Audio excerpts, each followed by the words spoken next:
And so we called, and he's his statement to me was this. He goes, you know, 20 minutes ago on anhydrous ammonia, it would have been $970. He said, but now it's going to be $1,020. For that same commodity, it changed within a 20-minute period of me calling him this morning before you got here.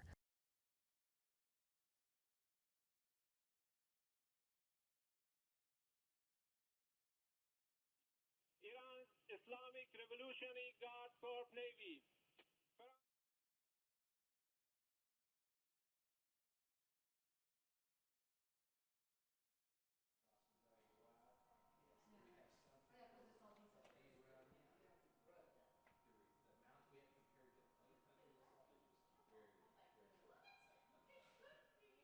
It's extremely difficult to have a lot of uncertainties because you always want to kind of know what you need to do as far as what crops you need to produce, what the prices are going to be, what your input prices are going to be.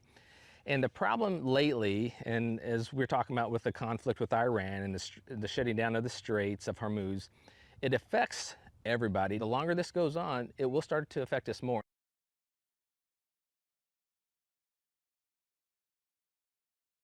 You'll see they have a 24-row planter and a big tractor. From the creek and then all the way up to the High Line. So it's 450 acres, which is... We used to say, what's the black swan event? And I go, there's no more black, they're all black swans now. So I'm just looking for a white swan, somewhere to raise the flag.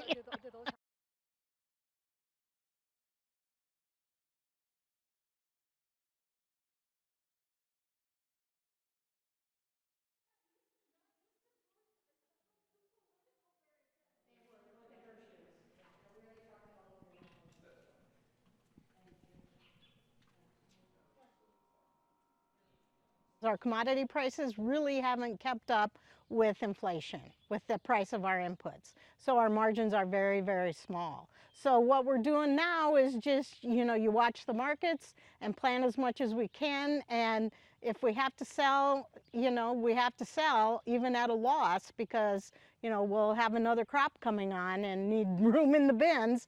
So that, you know, that's farming. You just, hopefully your bankers understands and sticks with you.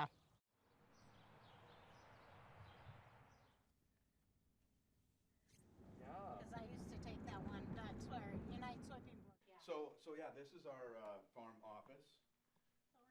Well, the week before the war started, I did a fuel inventory and figured out how much I would need to buy and was on the verge of calling my fuel broker, and I just didn't get to it. So that little mistake was going to end up costing me substantially. I believe the fuel I will need to buy this spring will be in the 30% higher than before the war started.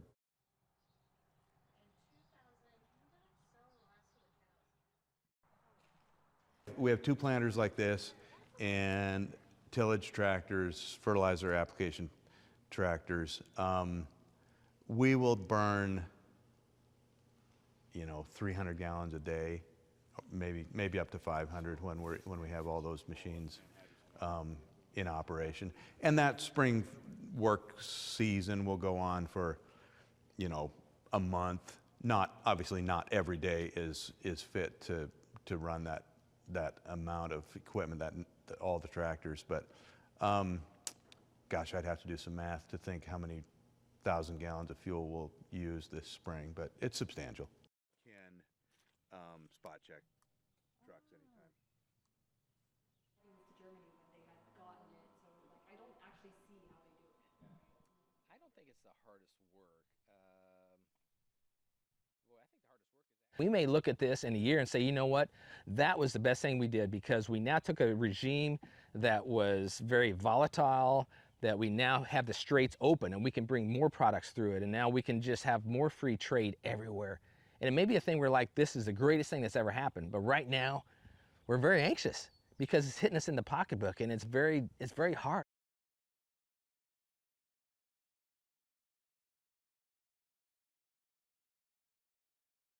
Talked a little bit earlier about this is the combine that's going to replace those two combines.